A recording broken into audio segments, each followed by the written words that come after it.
Bismillahirrahmanirrahim. Assalamualaikum warahmatullahi wabarakatuh. First of all, let's express our gratitude to Allah Subhanahu wa Ta'ala, the most merciful and compassionate. Secondly, salawat and salam always be delivered to our Prophet Muhammad Sallallahu Alaihi Wasallam, who brought us from the darkness to the brightness.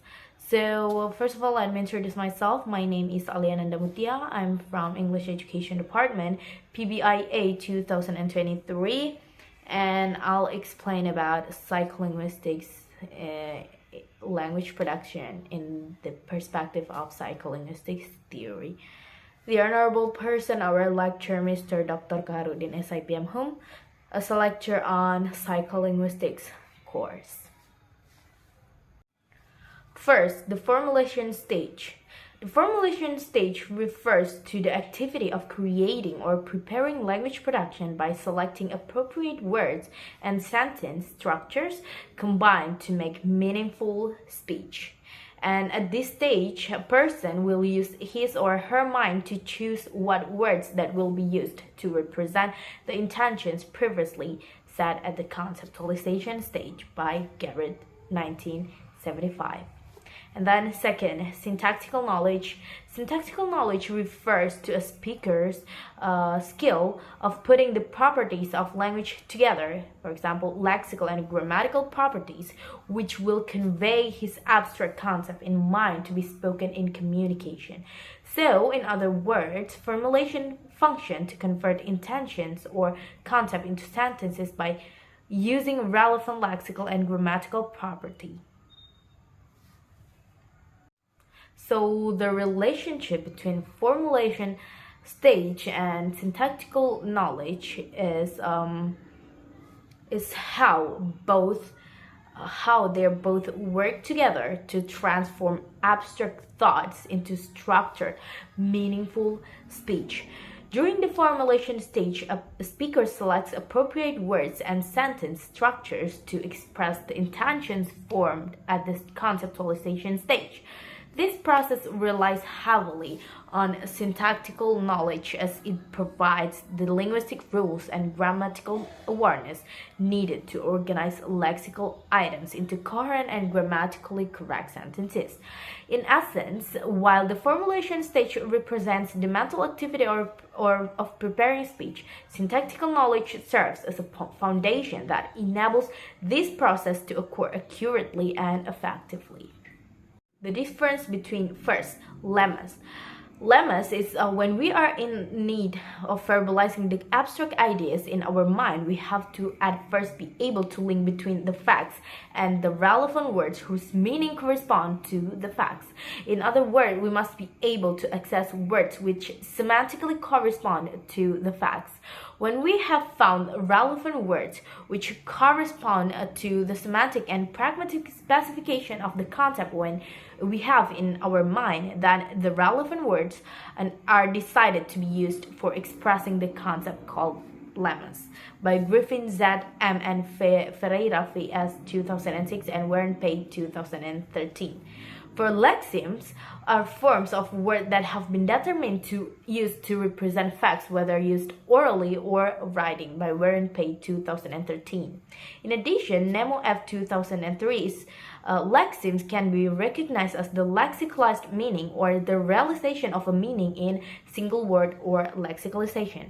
And then words. The term word is explained from a morphological point of view as the smallest element in a language that can be spoken or written, has its own word class, and still carries meaning when standing alone. And then for vocabulary refers to the selection of appropriate words used in communication. Without sufficient vocabulary, people cannot communicate effectively or express their ideas either orally or in written form. Vocabulary is not merely a collection of words, but also the understanding of their meanings and how to use them appropriately in context. And then the last entry. According to William J. M. Level, 1989, a lexical entry is a structured representation in the mental lexicon that links a word's meaning, syntactic properties, morphological structure, and phonological form. Garrett M.F. 1980 argues that grammatical encoding consists two separate but interrelated processes, namely functional processing and positional processing. First, functional processing refers to the decisions taken to assign appropriate roles to lexemes, or words that have been chosen to represent concepts or facts. And then for positional processing, refers to the decision to determine the correct grammatical pattern to be given to the selected lexemes used as rules for organizing the variety of lexemes into a string of grammatical sentences. First, the articulation stage refers to the act of pronouncing concepts that produce a series of clear or easy to hear and effective or easy to understand speech. And then for phonological knowledge may be understood as our ability to construct sentences according to the concept existing in our mind and pronounce them with proper speech sound or suitable according to phonological rules. And then what is the relationship between those two? And articulation stage and phonological knowledge.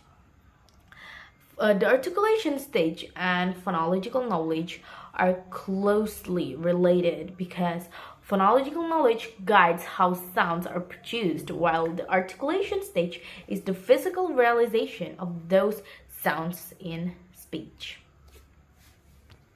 So there are four phonological rules. First, phonological rules are intuitive, and then phonological rules are unthought and unconscious. Phonological rules are language specificity, and then the last phonological rules are language productivity.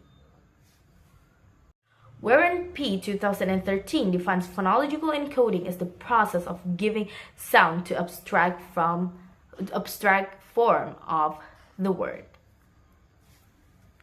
So, at the end, language production has three stages. The first stage is conceptualization, which can be understood as a process of bringing concepts, ideas, or intentions in our mind, an initial preparation before we start speaking. And then the formulation stage refers to the activity of creating or preparing a language production by selecting appropriate words and sentence structures combined to make a meaningful speech.